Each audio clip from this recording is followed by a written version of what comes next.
আজকে আমাকে যে বিষয়ে আলোচনা দেওয়া হয়েছে তা হচ্ছে নিশাদার দ্রব্য অর্থাৎ মদ পান করার ব্যাপারে কোরআন এবং সুন্নায় যে ভয়াবহতা এসেছে তা, এবং জুয়ার ব্যাপারে যেই ভয়াবহতা এসেছে তা। এবং আমি আমার কাছ থেকে দুটি জিনিস যোগ করার ইচ্ছা পোষণ করেছি। একটা হচ্ছে গুনার অপকারিতা, অর্থাৎ গুনাহ করলে কি কি অপকারিতা হয়, এবং আমাদের জন্য একটি চমৎকার হাদিসের মাধ্যমে নসিহা, যদি আল্লাহ তাআলা সময়ে বারাকা দান করেন। আমরা আজকে নির্দিষ্ট বিষয়ে কথা বলার পরে আল্লাহ তাআলা যদি সময়ে বারাকা দান করেন, তাহলে আমার নিয়ে আসা দুটি বিষয় আপনাদের সামনে উল্লেখ করার চেষ্টা করব। আল্লাহ তাআলা যেন কবুল করেন। পৃথিবীতে অধিকাংশ মানুষ, বিশেষ করে যুব সমাজ, আজকে মদ নিশাদার দ্রব্যর সাথে সংযুক্ত হয়ে আছে। তারা মদ পান করছে, ইয়াবা খাচ্ছে, হেরোইন খাচ্ছে, ফেন্সিডিল খাচ্ছে। আর আমাদের দেশের যারা দাদা, নানা, চাচা, যারা বুড়ো হয়ে গেছে, বুড়ি হয়ে গেছে, এমনকি বয়স একটু হয়ে গেছে, তারা জর্দা নিশাদার দ্রব্য পান করছে। কেউ বিড়ি পান করছে, কেউ সিগারেট পান করছে, কেউ গুল পান করছে, কেউ আলোপাতা পান করছে, বিভিন্নভাবে পান করছে। অথচ সবগুলোই নিশাদার দ্রব্য, মদ এর অন্তর্ভুক্ত। আল্লাহ সুবহানাহু ওয়া তাআলা এ ব্যাপারে পবিত্র কোরআনের সূরা মায়েদার 90 থেকে 91 নম্বর আয়াতের মধ্যে অনেকগুলো কথা বলেন। তিনি বলেন, ইয়া আইয়ুহাল্লাযীনা আমানু ইন্নামাল খামরু ওয়াল মাইসিরু ওয়াল আনসাবু ওয়াল আজলাম রিজসুম মিন আমালিশ শাইতান। হে ঈমানদারগণ, নিশ্চয়ই মদ নিশাদার দ্রব্য, যেগুলো খেলে নিশা তৈরি হয়, এবং জুয়া এবং মূর্তি এবং লটারির তীর, এই সব কিছু হলো নাপাক এবং গর্হিত কাজ এবং শয়তানের কাজও বটে। অর্থাৎ আল্লাহ সুবহানাহু ওয়া তাআলা মানুষকে জানাচ্ছেন যে নিশাদার দ্রব্য পান করো না, মদ পান করো না, জুয়া খেলো না, মূর্তির ইবাদত করো না, লটারির মাধ্যমে ভাগ্য গণনা করার চেষ্টা করো না। কেন? এর সব কিছু হচ্ছে নাপাক, এর সব কিছু হচ্ছে নাপাক, আর সব কিছু হচ্ছে শয়তানের কাজ। সুতরাং এগুলো থেকে তোমরা সম্পূর্ণরূপে দূরে সরে থাকো, তাহলেই তো তোমরা সফলকাম হতে পারবে। শয়তান তো এটাই চায় যে মদের মাধ্যমে, নিশাদার দ্রব্যের মাধ্যমে, জুয়ার মাধ্যমে তোমাদের পরস্পরের মধ্যে শত্রুতা তৈরি করতে চায়, তোমাদের পরস্পরের মধ্যে বিদ্বেষ তৈরি করতে চায়, এবং তোমাদেরকে আল্লাহর স্মরণ থেকে দূরে রাখতে চায়, তোমাদেরকে সালাত আদায় করা থেকে দূরে রাখতে চায়। সুতরাং এখনো কি তোমরা এগুলো থেকে বিরত থাকবে না? আল্লাহ সুবহানাহু ওয়া তাআলা এই কথা বলে মানব জাতিকে আহ্বান করলেন। এই আয়াতের ব্যাখ্যা করতে গিয়ে সালাফগণ বলেছেন, মদ পান শিরিকের পাশাপাশি উল্লেখ করা হয়েছে। এই আয়াতের মধ্যে তাকে অপবিত্র বলা হয়েছে। এই আয়াতের মধ্যে তাকে শয়তানের কাজ বলে আখ্যায়িত করা হয়েছে। এই আয়াতের মধ্যে তা থেকে বিরত থাকার জন্যে আল্লাহ তাআলা আদেশ করেছে, এবং তা বর্জন করার মধ্যে অনেক কল্যাণ আছে, কথা আল্লাহ বলেছেন। আর এর মাধ্যমে শয়তান মানুষের মধ্যে শত্রুতা তৈরি করতে চায়, মানুষের মধ্যে বিদ্বেষ তৈরি করতে চায়, এবং আল্লাহর স্মরণ থেকে, নামাজ থেকে মানুষকে গাফেল করতে চায়। এবং পরিশেষে আল্লাহ তাআলা ধমকের স্বরে বলেছেন, বিরত থাকার আদেশ করেছেন, যে তবুও কি তোমরা বিরত হবে না? তার মানে নিশাদার দ্রব্য, বিড়ি, সিগারেট, গুল, জর্দা, তামাক, মদ, ইয়াবা, হেরোইন, ফেন্সিডিল, এগুলো যা কিছু আছে সব কিছু নাপাক বস্তু। যারা খায় তাদেরকেও নাপাক তৈরি করে এবং তাদেরকে শয়তানে পরিণত করে।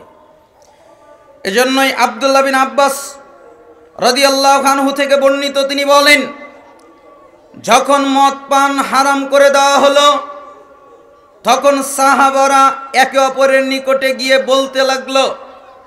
একজন সাহাবী আর একজন সাহাবীকে বলল, মদ নিশাদার দ্রব্য পান করাকে হারাম করে দেওয়া হয়েছে এবং নিশাদার দ্রব্যকে শিরিকের সমপর্যায়ের পাপ বলে উল্লেখ করা হয়েছে।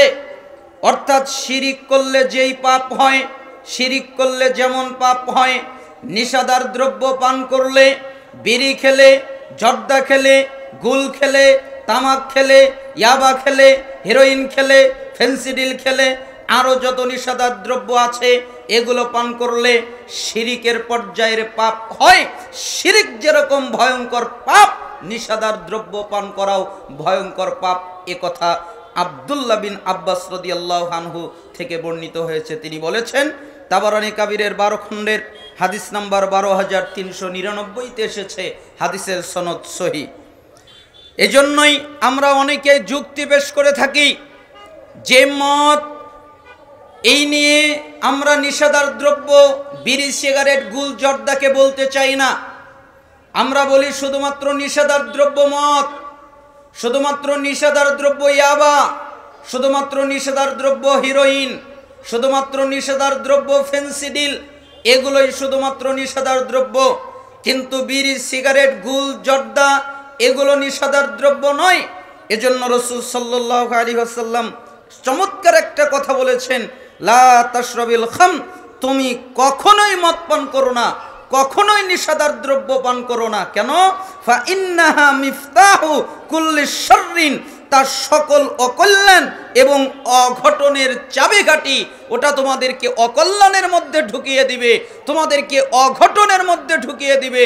এই জন্য তোমরা কখনো নিশাদার দ্রব্য পান করো না। যত নিশাদার দ্রব্য আছে এগুলো পান করা যাবে না, এগুলো থেকে বিরত থাকতে হবে। একটা বর্ণনা পাওয়া যায়, অনেকগুলো কিতাবের মধ্যে সালাফরা লিখেছেন যে একজন বনী ইসরাইলের একজন ব্যক্তি, তাকে একজন রাষ্ট্রপতি ওই যুগের তাকে ধরে নিয়ে আসলো, বুজুর্গ ব্যক্তি, তাকে ধরে নিয়ে এসে বলল যে তুমি 4টা কাজ করবে, যে কোনো 4টা কাজ, তার মধ্যে একটা তোমাকে করতে হবে, তুমি করতে বাধ্য। কেন? তুমি যদি এই 4টা কাজের একটা না করো তাহলে তোমাকে হত্যা করা হবে। তখন লোকটা বলল, আচ্ছা তাহলে বলেন 4টা কাজ কি? তখন তিনি বললেন, 1 নিশাদার দ্রব্য পান করা, মদ পান করা। 2 মানুষকে হত্যা করা, তুমি মানুষকে হত্যা করবে। 3 ব্যভিচার করা, তুমি ব্যভিচার করবে। 4 শূকরের গোশত খাওয়া, তুমি শূকরের গোশত খাবে। হয় মদ পান করবে, না হলে মানুষ হত্যা করবে, না হলে ব্যভিচার করবে, না হলে শূকরের গোশত খাবে। 4টার যে কোনো একটা করবে। তখন লোকটা ভাবলো কি করা যায়। তখন সে ভেবে টেবে চিন্তা করে নিয়ে ভাবলো যে মনে হয় মদ পান করাটাই সহজ, মানুষ হত্যা করা তো কঠিন কাজ, ব্যভিচার করা তো জঘন্য দেখা যায়, কঠিন কাজ, তারপরে শূকরের গোশত খাওয়া এটা তো হারাম, কঠিন কাজ, তাহলে মদ পান করাটা তো মনে হয় সহজ। তাই সে মদ পান করলো। মদ পান করার পরে কি হলো? সে একজন মানুষকে হত্যা করলো এবং সে ব্যভিচার করলো এবং সে শূকরের গোশতও খেলো, সবগুলোই করে ফেললো। কেন? মদ পান করার কারণে, নিশাদার দ্রব্য পান করার কারণে। এজন্য রাসূল সাল্লাল্লাহু আলাইহি সাল্লাম বলেছেন, ওয়ালা তাশরাবান্না খামরান ফান্নাহু রাসা কুল্লি ফাহিশা, তোমরা নিশাদার দ্রব্য পান করবা না, বিড়ি, সিগারেট, গুল, জর্দা, তামাক এগুলো পান করবা না। কেন? এগুলো সমস্ত অশ্লীলতার মূল।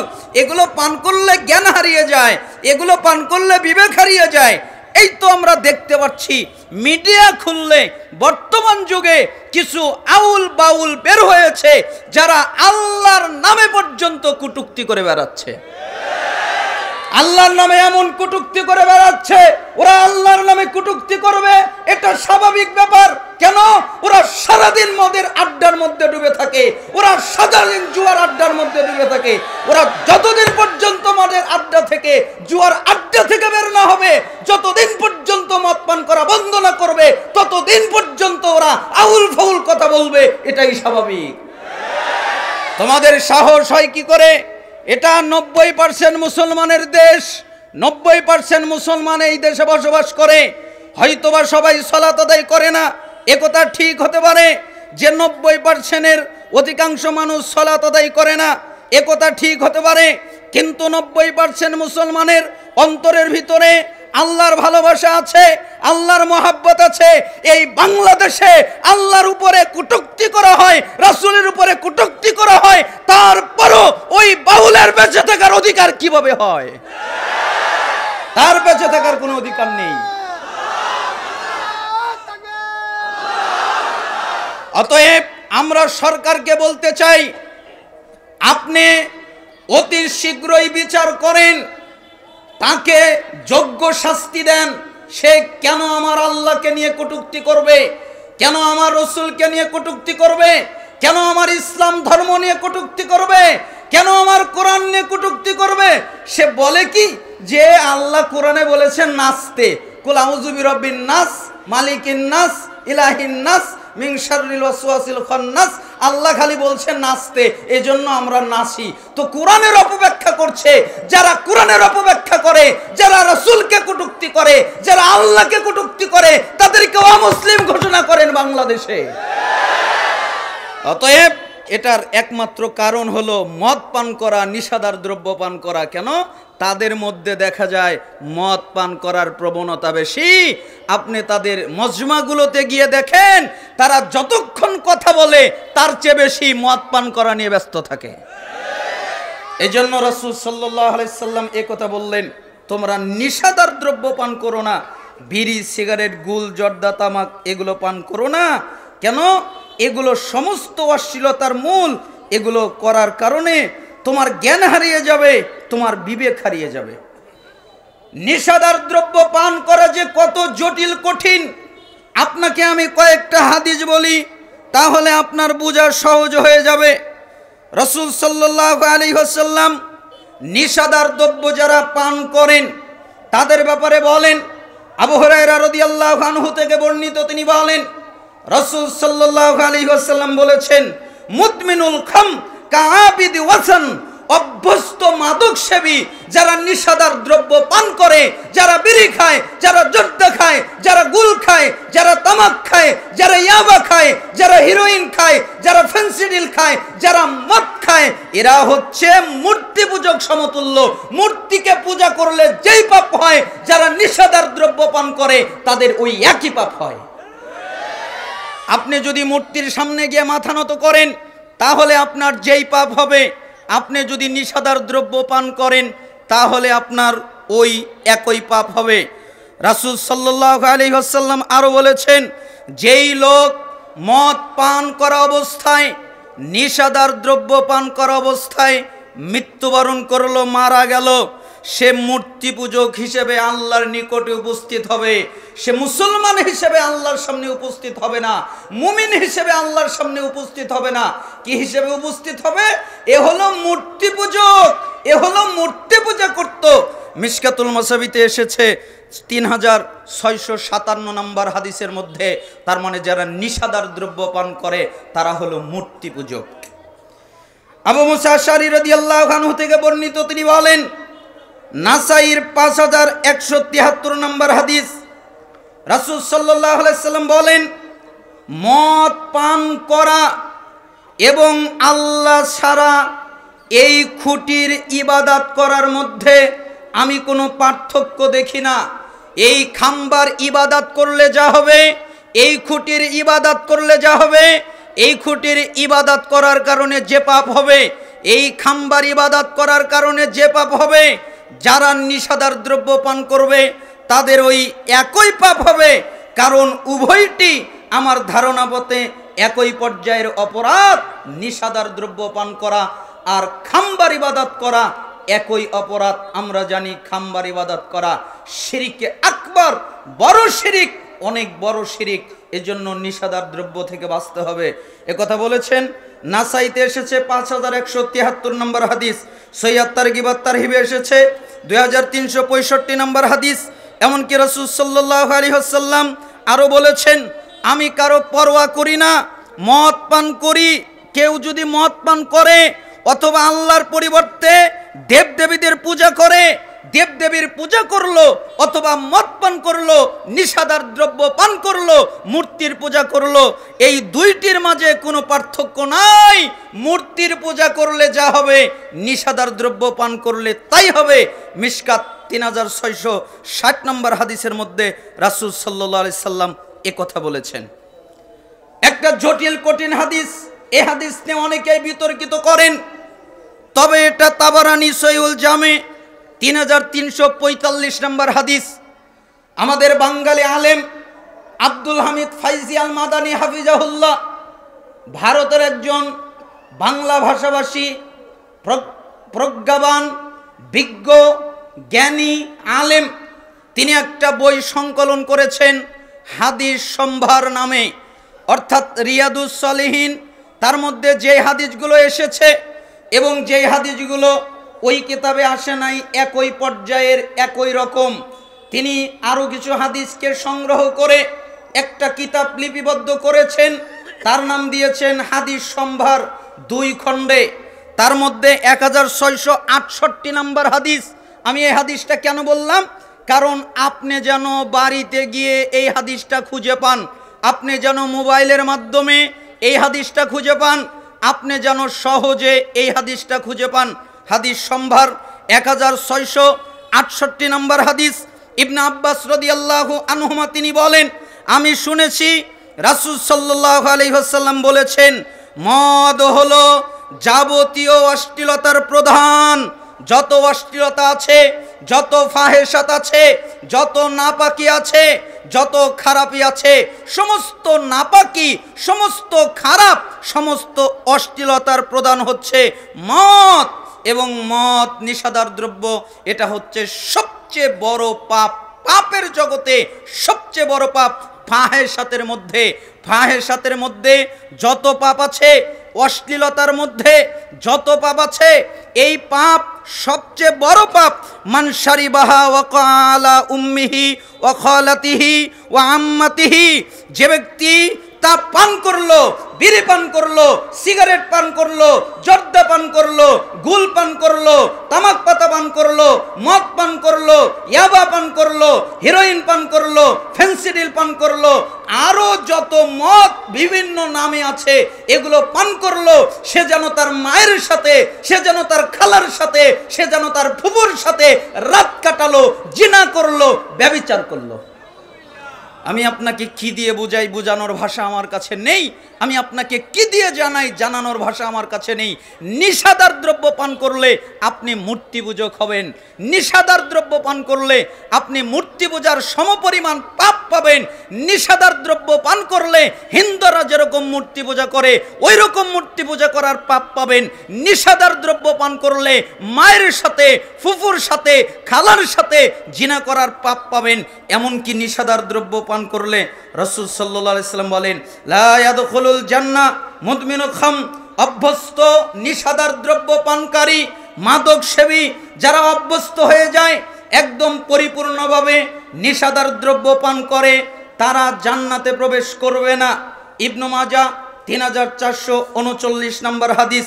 আব্দুল্লাহ বিন আমর রাদিয়াল্লাহু আনহু থেকে বর্ণিত, তিনি বলেন রাসূল সাল্লাল্লাহু আলাইহি ওয়াসাল্লাম বলেছেন, কেউ যদি নিষাদার দ্রব্য পান করে তাহলে 40 দিন তার সালাত কবুল হয় না, 40 দিন তার ইবাদত কবুল হয় না, 40 দিন তার দোয়া কবুল হয় না। যদি সে খাঁটি তওবা করে তাহলে আল্লাহ তাকে ক্ষমা করে দেন, আল্লাহ তাকে মাফ করে দেন। এরপরে যদি আবার নিষাদার দ্রব্য পান করে, তওবা যদি না করে, নিষাদার দ্রব্য পান করে, তাহলে 40 দিন তার সালাত কবুল হবে না, তার দোয়া কবুল হবে না, তার কোনো ইবাদত কবুল হবে না। সে যদি তওবা করে তাহলে আল্লাহ তাকে মাফ করে দিবেন। এরপরে আবার যদি নিষাদার দ্রব্য পান করে তাহলে 40 দিন তার ইবাদত কবুল হবে না, এরপরে তার দোয়া কবুল হবে না। সে যদি তওবা করে তাহলে আল্লাহ তাকে মাফ করে দিবেন। আল্লাহ তাকে ক্ষমা করে দিবেন। এরপরে চতুর্থবার সে যদি নিশাদার দ্রব্য পান করে, তাহলে আল্লাহ তাআলার দায়িত্ব, তিনি ওয়াদা করেছেন কিয়ামতের দিন তাকে রাদগাতুল খাবাল পান করাবেন। সাহাবীরা জিজ্ঞেস করলেন, হে আল্লাহর রাসূল, রাদগাতুল খাবাল কি আপনি বলেন? তখন তিনি বললেন, উসারাতু আহলিন নার, তা হচ্ছে জাহান্নামীদের শরীর থেকে বের হওয়া রক্ত, পুজ, মাংস গলে যেই পদার্থ বের হবে ওইটা পান করানো হবে। যারা নিশাদার দ্রব্য পান করবে, যারা বিড়ি, সিগারেট, গুল, জর্দা, তামাক, ইয়াবা, হিরোইন, ফেন্সিডিল পান করবে, তাদেরকে জাহান্নামের শরীর থেকে, জাহান্নামীদের শরীর থেকে যেই পদার্থগুলো গলে গলে বের হবে ওইগুলো তাদেরকে তরলটা পান করতে দেওয়া হবে। এটা আল্লাহ ওয়াদা করেছেন। আমি আপনাকে কি দিয়ে বুঝাই নিশাদার দ্রব্য কত জটিল এবং কত কঠিন। এই জন্য কোনোভাবেই নিশাদার দ্রব্য পান করা যাবে না। আবু হুরায়রা থেকে বর্ণিত লম্বা একটা হাদিসে তিনি বলেন, রাসূল সাল্লাল্লাহু আলাইহি ওয়াসাল্লাম বলেছেন, লা ইয়াজনি জানি হিনা ইয়াজনি ওয়া হুয়া মুমিন, ব্যভিচার যখন ব্যভিচার করে তখন সে ঈমানদার থাকে না। জিনাকারী যখন জিনা করে তখন সে ঈমানদার থাকে না। ওয়ালা ইয়াসরিকু হিনা ইয়াসরিকু ওয়া হুয়া মুমিন, চোর যখন চুরি করে তখন সে ঈমানদার থাকে না। ওয়ালা ইয়াশরাবুল খামরা হিনা ইয়াশরাবুহা ওয়া হুয়া মুমিন, মদ পানকারী যখন মদ পান করে তখন সে ঈমানদার থাকে না। তাহলে কি হয়ে যায়? যখন জিনাকারী জিনা করে তখন ঈমান তার অন্তর থেকে বের হয়ে যায়, মাথার উপরে ঈমানটা থাকে। তারপরে যখন জিনা করা বন্ধ করে দেয় ঈমানটা তার ভিতরে ঢুকে পড়ে যায়। যখন সে চুরি করে ঈমানটা তার থেকে বের হয়ে যায়, মাথার উপরে অবস্থান করে। যখন সে চুরি করা বন্ধ করে দেয় তখন ঈমানটা তার ভিতরে প্রবেশ করে। যখন নিশাদার দ্রব্য পান করে তখন ঈমানটা তার ভিতর থেকে বের হয়ে যায়, মাথার উপরে ছায়ার মতো অবস্থান করে। নিশাদার দ্রব্য পান করা যখন বন্ধ করে দেয় তখন ঈমানটা তার ভিতরে ঢুকে যায়। আপনার অবস্থা কি হবে? আপনি যদি ওই বিড়ি খাওয়া অবস্থায়, আপনি যদি ওই ইয়াবা খাওয়া অবস্থায়, আপনি যদি ওই ফেন্সিডিল খাওয়া অবস্থায় মৃত্যুবরণ করেন, তাহলে বেঈমান হয়ে মৃত্যুবরণ করবেন। কেন? আপনার ভিতরে ঈমান নাই, ঈমানটা চলে মাথার উপরে অবস্থান করছে। নিশাদার দ্রব্য পান করা অবস্থায় কোনো লোক মুমিন থাকে না, ঈমানদার থাকে না।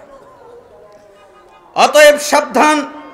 এই হাদিসটা বুখারীতে এসেছে 2475 এবং আরও অন্য অন্য জায়গায়। স্বাভাবিকভাবে কোনো এলাকায় যদি নিশাদার দ্রব্য বেড়ে যায় তাহলে পৃথিবীতে ভূমিধস শুরু হয়, মানুষের আঙ্গিক পরিবর্তন হয়, মানুষের মানসিক বিকৃতি ঘটে এবং আকাশ থেকে আল্লাহর আযাব অবতীর্ণ হয়, আল্লাহর আযাব নেমে আসে। এজন্যই ইমরান বিন হুসাইন থেকে বর্ণিত, তিনি বলেন, রাসূল সাল্লাল্লাহু আলাইহি ওয়াসাল্লাম বলেছেন, এই উম্মতের মাঝে ভূমিধস এবং মানুষের আঙ্গিক অথবা মানসিক বিকৃতি এবং আকাশ থেকে আল্লাহর আযাব অবতীর্ণ হবে। তখন জনৈক এক মুসলিম বললেন, একজন লোক বললেন, হে আল্লাহর রাসূল, সেটা আবার কখন হবে? রাসূল সাল্লাল্লাহু আলাইহি সাল্লাম বললেন, যখন গায়ক গায়িকা বেড়ে যাবে, গান বাজনা বাদ্যযন্ত্র এগুলো বেড়ে যাবে। আজকে পাড়ায় পাড়ায় গান বাজনা বাদ্যযন্ত্র বেড়ে গেছে। হে যুবক, আল্লাহ তোমাকে গান বাজনা বাদ্যযন্ত্র তৈরি করার জন্য, গায়ে গাওয়ার জন্য, ওইগুলো নিয়ে নাচানাচি করার জন্য, ওইগুলো নিয়ে জমি কাঁপানোর জন্য তোমাকে তৈরি করেনি, তোমাকে তৈরি করেছে এই দুনিয়ায় তুমি ফসল ইনকাম করে ভালোভাবে আল্লাহ সুবহানাহু ওয়া তাআলার জান্নাতে কিভাবে যাওয়া যায় ওই ফসল ইনকাম করার জন্য তোমাকে পাঠিয়েছেন।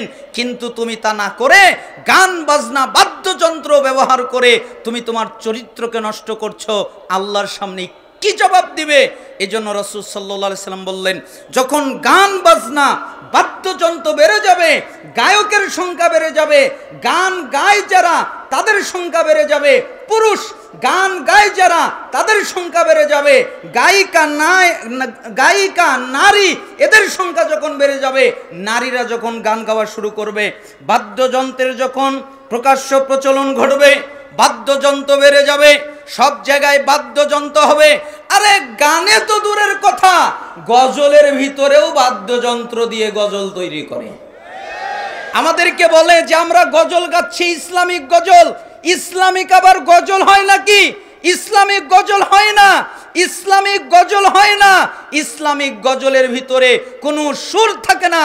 ওই সুর, যেই সুর হিন্দি গানের সুর, যেই সুর অন্য গানের সুর, অন্য গানের সুর নকল করে আমরা গান তৈরি করি ইসলামের নাম দিয়ে।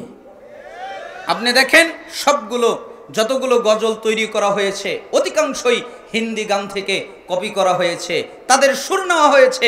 এরপরে মিষ্টিভাবে যাতে বোঝা না যায় ওই বাদ্যযন্ত্রের সুর দেওয়া হয়েছে। এজন্য যখন বাদ্যযন্ত্রের ব্যবহার বেড়ে যাবে, প্রকাশ বেড়ে যাবে, প্রচলন ঘটবে এবং নিশাদার দ্রব্য পান করা বেড়ে যাবে, মদ পান করা বেড়ে যাবে, তখন ভূমিধস হবে, তখন ভূমিধস হবে এবং মানুষের আঙ্গিক অথবা বিকৃতি ঘটবে, তার মানসিক বিকৃতি ঘটবে। তাদের বুদ্ধি থাকবে কিন্তু বুদ্ধি কাজ করবে না। মানুষের বুদ্ধি থাকবে কিন্তু বুদ্ধি কাজ করবে না। কোনটা ভালো এটা বুঝতে পারবে না, কোনটা খারাপ এটা বুঝতে পারবে না। কেন? নিশাদার দ্রব্য পান করে, মদ পান করে, গায়ক গায়িকাদেরকে দিয়ে গান গাওয়ায় এবং বাদ্যযন্ত্রের ব্যবহার করে।